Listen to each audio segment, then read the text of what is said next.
The Warnersville community is the subject of a brand new exhibit at the Greensboro Historical Museum, and a lot has changed over the years in the Warnersville neighborhood. If you're not familiar, it's southwest of downtown Greensboro. You can see on the map, this is an old map actually of the Warnersville neighborhood, and though things have changed a whole lot in that community, the community spirit is alive and well.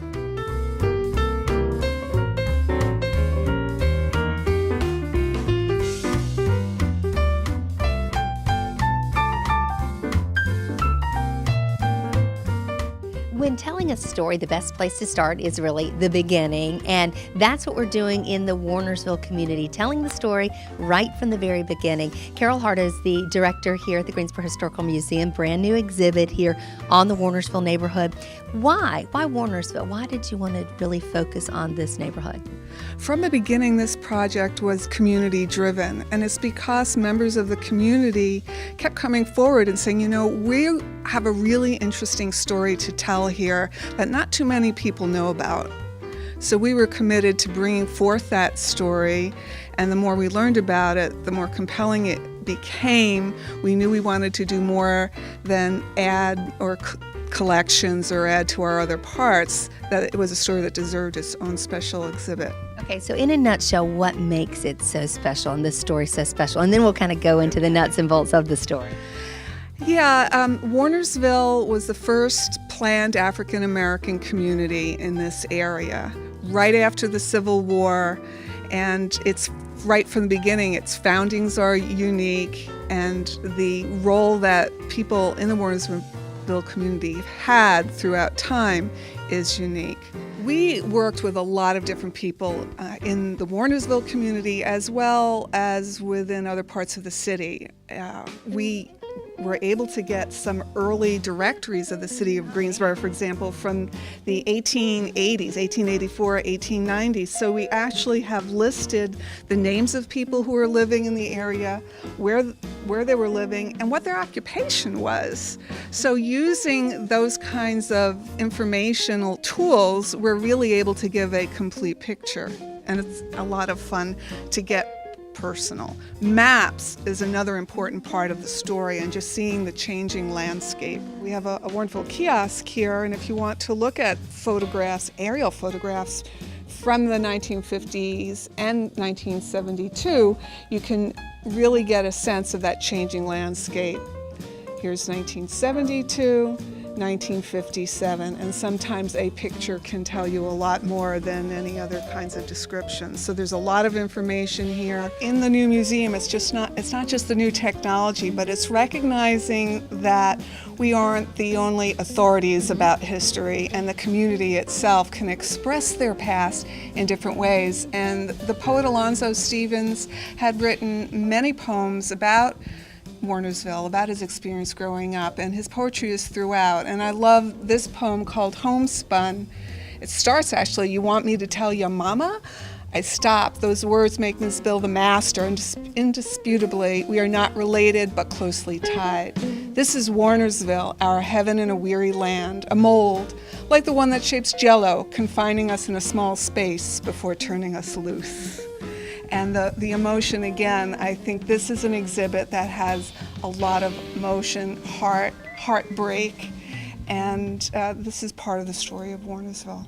We have early photographs, some little artifacts, and again, some interesting photographs. For example, this is an area that was eventually bulldozed because of redevelopment, but you can see one of the hobbies of the woman who lived there was to sculpt shrubbery. And she actually would sculpt shrubbery into sofas and chairs, and here's a wonderful example of that sort of folk art that she was doing. That is wonderful. All through the exhibit, we have quotes from different people, and you see up there, kids would come and we'd play in the yard, the steps, we'd play Jacks and Simon Says, and people talked about how they felt and the community they felt at that time, and it's an important perspective that often is not recorded in history books or newspaper accounts, so we were happy to bring that forward as well. Schools are such an important part of every neighborhood, and Warnersville has many schools. It had more schools, in fact, until just recently. Price is one that comes to a lot of people's minds. Yeah, J.C. Price was really a cornerstone of this community for many years, and people felt very strongly about losing their school. So we try to tell that story by bringing in some of the artifacts, telling how people felt about their school. And of course, it wasn't the building. It was the teachers, the community that was in the building. And one theme that runs all through this exhibit is truly that it was the whole community that raised the children. And so you've saved some of the artifacts from the school, obviously pieces of floor, pieces of the actual building. Yes, we have a doorway entrance that we have on display, as well as the cornerstone of the school. This was preserved when the Salvation Army purchased the land. They're building a new Boys and Girls Club, and they want to incorporate some of these artifacts in the new building. Yes, so you'll see some there, some here, and so there's a place to kind of reconnect and bring back those memories. Yes, for sure. So a big change came to Warnersville in the 50s, and there are lots of different thoughts for the reason for the change, but nonetheless, change happened. Certainly with redevelopment, the landscape changed forever. Many of the buildings were torn down. They were said to be blighted, and it was thought that by rebuilding, that it would improve the community. By some, streetscape was changed. So again, we can talk a little bit about how the people who lived in the community felt, and we try to present not only the work of the Redevelopment Commission and what they said they were doing, and they felt they were removing Greensboro's worst slum areas where shotgun shacks existed, and they were going to put in new dwellings, as opposed to someone who lived in the community like Delcy Gladney, who said we really fought redevelopment because our history was being torn down.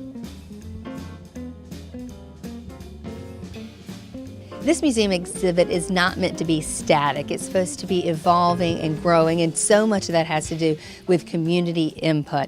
And John Zachman is the curator of the exhibit, has talked to so many people in the Warnersville community who lived there many years ago, who live there currently. How do you actually do this? How do you begin to piece together the story? Well, a lot of it is networking and word of mouth. As I think Carol said, we've been involved with the project for several years and tried to build a network of people that we've worked with, and really build a strong relationship with the community so that it's an ongoing relationship. But we worked with the churches, we worked with the rec center, so a lot of the infrastructure and the institutions that are there that have been there with the community for a long time, we tried to establish working relationships with them. And then when you meet someone and you talk to them and they say, oh, you need to talk to this person, or they, so you start to build that trust and that rapport with people. And we participated in festivals and had a tent there, and said, this is what we're interested in doing. Would you like to share your stories? And that kind of thing. So we started to build some momentum and collect stories. And then once I think we sort of established our credibility and put together our community advisory group, we really hit a path where we had some good momentum going. The Recreation Center played an incredibly important role in the community, and here we focused on the athletics and sports programs, and almost everyone that I talked to, not just the boys, girls as well, went to the Recreation Center after school. This outlet for children to go and to be productive in sports and play games, and parents weren't concerned about what their kids were doing after school and go outside and play. And there's a story that's reflected in this case about Jerry Schaffner, who started volunteering as a coach for a small boys football team, and then stuck around and volunteered for about 26 years. And here you see the championship football and some of the other programs. And so it's a great sense of pride, obviously, when you connect with the kids in the community, and coaches serve as mentors and played incredibly important roles, not just as an athletic figure, but also as, in many cases, as father figures for the youth in this community as well. So the Recreation Center is and still remains an incredibly important part of the community, and not just in the athletics. I mean, there's another case we can walk over and look at as well, where some of the innovative programs that are offered, ceramics classes, baking classes for, look at this. This is unbelievable. Back in the 70s, they had these discos and fashion balls and Valentine contests. And there were fundraisers and bake sales to raise money to support the programs. These are some ceramic pieces that were made by another woman I talked to. I have to point out the Hit the Road Jack 45 in the back. That was a song that was played when it was time to close the center down. And this goes back to trying to keep alive some of the traditions and the oral histories that we've heard. So when you heard that on the PA system in the rec center, it meant that the center was closed and it was time to pack your stuff up and head home. Hit the road, Jack. Don't you come back no more, no more, no more, no more. Hit the road, Jack. And don't you come back no more. We've partnered with the school, and you can see some of the artwork from the students talking about what are some of their favorite things about Warnersville and about Hampton Homes. And so here are some examples of some of the here's some early class photos that were from the 1970s. And these are some of the written responses and artwork from some of the students in this year's class. So these are examples that were submitted here from the classes. We're going to continue to work with the school this year through the rest of the academic program as long as the exhibit's up. Another example, a living, breathing exhibit. And many of these children don't really understand the historical importance of Warnersville and the neighborhood that they live in. And so that's what we're trying to do, is to bring it to life for them, not in a didactic way of the traditional textbook, but to say, look at all these important things that have happened in your community. Look at all this change that you're not aware of. You're a part of that community today, and you have the capabilities to impact lives and change things just like your predecessors have. And so everyone is part of the community and plays a role in shaping and determining its outcome and its future. And it's not a finished exhibit, because these young people will be making the rest of the exhibit and we'll keep over the adding years. things and changing things as we get them through the class semester. So that's exactly right. We talked a lot about this being a living, breathing exhibit, and even if you come to visit, you can add your own thoughts to the exhibit. One person wrote here, "I appreciate seeing the photo of my granny, aunts, and uncles."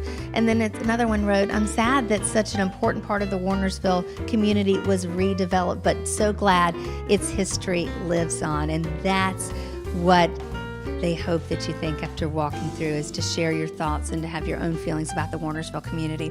Find out a whole lot more about the exhibit and all the other wonderful exhibits at the Greensboro Historical Museum by going to the website greensborohistory.org.